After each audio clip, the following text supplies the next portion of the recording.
पीले दांत वाली बहू। रंजना कभी ब्रश नहीं करती थी। उसे कितनी बार उसके माँ बाप ने डांटा, लेकिन उसका कोई असर उस पर होता ही नहीं था, जिस कारण से उसके दांत पीले पीले हो जाते हैं। शादी के बाद। अरे बहू, वैसे तो तुझ में कोई कमी नहीं है, पर तेरे दांत इतने पीले कैसे हैं बेटा? कैसे मतलब? कोई सर्जरी थोड़ी ना कराई है। वो तो क्या नाम, मैं ब्रश नहीं करती थी तो पीले हो गए। अब क्या करूं? आप कहें तो लाल करवा लूं या फिर काले? यार ये क्या है, क्यों माँ से लड़ रही हो? लड़ रही हूँ? अरे मैं लड़ रही हूँ या ये बोल रही है कि दांत पीले हैं, पीले। अरे तपस्या थोड़ी ना की है इन्हें पीले करने के लिए। बकायदा ब्रश नहीं किया है 20 साल तक, तब जाकर। छी, कैसी बात कर रही हो? ये उस वक्त तो पीले नहीं थे जब हम लोग तुम्हें देखने आए थे। अरे तब साफ करवा लिया होगा डेंटिस्ट के पास जाकर। अब देखो कैसे पीले पीले लग रहे हैं। रंजना सास की तरफ गुस्से से देखती है। फिर शुरू हो गई पीले पीले पीले। अरे पीले तो तब भी थे जब मेरे हाथ का रसगुल्ला उड़ा उड़ा कर खा रही थी और बोल रही थी, लड़की नहीं गुणों का खजाना दे रहे भाई साहब आप। खैर, अब वो लोग करते भी तो क्या करते, पीले दांत वाली बहू पल्ले पड़ी थी तो झेलना तो था ही। एक दिन कीर्तन में रंजना गाना गा रही थी। अरे कमला बहन, माँ का द्वार है, यहाँ तो सब शुद्ध होकर आते हैं, फिर अपनी बहू को ब्रश भी नहीं करवाती तुम। दूर से पीले पीले दांत भक्ति में बाधा उत्पन्न कर रहे हैं। अरे कोई 2 साल के बच्चे थोड़ी ना लेकर आई हूँ मैं बहू बनाकर। अच्छी खासी लड़की है, अरे कैसे करवाऊं ब्रश? ये तो उसे खुद करना चाहिए ना। अब माँ बाप तो इसके जैसे तैसे निपटा दिए, ये नहीं सोचा कि सास कैसे संभालेगी। सास बहू को लेकर घर आ जाती है, लेकिन सोच लेती है कि अब इसे लेकर कहीं नहीं जाएगी। अगले रोज बहू कहती है, अरे क्या हो गया, मंदिर नहीं जाना क्या? कीर्तन का वक्त हो रहा है। मेरी मधुर वाणी से कान्हा जी जागते हैं और सोते हैं। आप तो जानती है ना उनकी भक्ति में कितना मन लगता है मेरा। वो क्या है ना, तबीयत ठीक नहीं लग रही है मेरी, आराम करूंगी मैं। तबीयत ठीक नहीं लग रही? अभी तो मिथुन के गाने पर नाच रही थी आप, और अब बोल रही है कि तबीयत ठीक नहीं लग रही। अरे भक्ति में मन लगा लो सासू माँ, ऊपर जाना है, क्या मुंह दिखाओगी आप? हाँ? सास को बहू की बात पर गुस्सा आ जाता है। मैं क्या मुंह दिखाऊंगी, इसकी चिंता तो ना कर, समझी? अपने मुंह की चिंता कर, जो ये पीले पीले दांत लेकर हर जगह पहुंच जाती है। पता है लोग कितना मजाक बनाते हैं।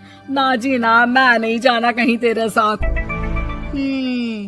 तो ये बात है। कोई ना, मत जाओ, मैं अपने कमरे में ही बैठकर भक्ति कर लूंगी। ऊपर वाला दांत थोड़ी ना देखता है, मन देखता है, भावना देखता है।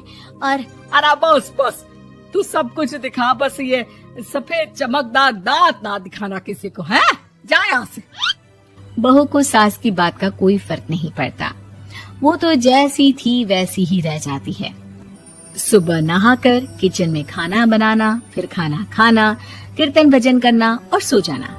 एक दिन, माँ जी मैं सहेली के घर जा रही हूँ, शाम को लेट आऊंगी। हाँ हाँ तो जाना, मैंने कौन सा तेरी आरती करनी है घर पर बैठकर। रंजना सहेली के घर जाती है, जहाँ वो पार्टी में जाने की तैयारी कर रही होती है। अरे शिखा, कहाँ जाने की तैयारी कर रही है? मैं गलत वक्त पर आ गई क्या? अरे नहीं यार, उल्टा सही वक्त पर आ गया। मैंने ये साड़ी और ज्वेलरी निकाली है यार, शाम को इनके ऑफिस की एक पार्टी में जाना है। बताना कैसा लग रहा है ये सब?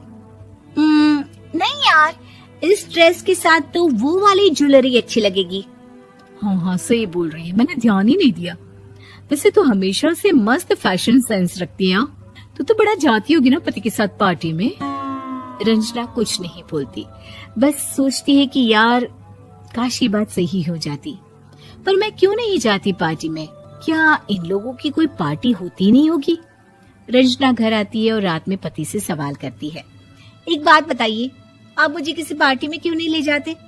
क्या आपके यहाँ ऑफिस में पार्टी नहीं होती? पति बेचारा क्या कहता कि दांत पीले हैं तुम्हारे इसलिए। अरे कोई पार्टी होती नहीं हम लोगों के ऑफिस में, तो कहाँ से लेकर जाऊं? और मार्केट, मॉल, कहीं वीकेंड घूमना, कहीं तो। अरे यार सारे हफ्ते में एक छुट्टी मिलती है, तो सोचता हूँ कि आराम ही कर लूं। क्यों? रंजना मन मार के रह जाती है। पहले कभी सास के साथ मंदिर जाया करती थी, लेकिन वो भी सास ने ले जाना बंद कर दिया। घर बैठी बैठी रंजना बोर हो जाती है। तभी उसे आइडिया आता है और वो मायके जाने का सोचती है। सासू माँ, 2 दिनों के लिए मम्मी के घर जा रही हूँ। अच्छा ठीक है, आराम से जा। और हाँ, माँ से कुछ अच्छी आदत सीख कर आना कि कैसे शरीर के हर भाग की तरह दांतों की सफाई भी जरूरी होती है, समझी? शुरू हो गई ना आप। वो लोग आपकी तरह नहीं है कि छोटी छोटी बात का बतंगड़ बना दे। उन लोगों के लिए मैं मायने रखती हूँ, ना कि मेरे पीले पीले दांत।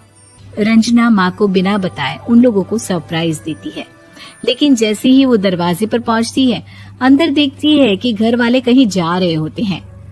अब माँ, काश रंजना दीदी के दांतों वाली प्रॉब्लम नहीं होती, तो वो भी हम लोगों के साथ चलती ना बुआ जी की बेटी की शादी में। हाँ बेटा, लेकिन अब उसे कौन समझाए कि उसको उसके पीले दांत नहीं दिखते, लेकिन उसके आसपास के लोगों को कितना एम्बैरेसिंग फील कराते हैं। मुझे तो कितनी बार उसके स्कूल की टीचर ने शिकायत की कि उसके साथ कोई लड़की बैठना भी नहीं चाहती, और ना ही कॉलेज में कोई उससे बात करना चाहता था।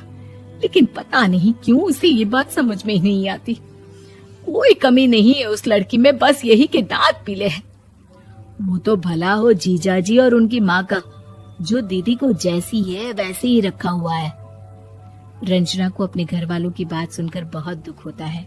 वो सोचती है कि वो क्या करे, लेकिन फिर वो सीधा डेंटिस्ट के पास जाती है, अपने दांत चमकाती है और कसम खाती है कि वो रोज ब्रश करेगी। अरे क्या हो गया? तुम तो 2 दिनों के लिए गई थी ना, पर कोई ना, अच्छा है, चलो आ गई तो। रंजना सास के सामने आकर खड़ी हो जाती है और पूरी स्माइल करती है, उसके चमकदार दांतों को दिखाती हुई। हैं? चले मंदिर। माँ, मुझे माफ कर दीजिए, मैंने आप लोगों को बहुत एम्बैरेसिंग फील करवाया। मैं आज से रोज ब्रश करूंगी।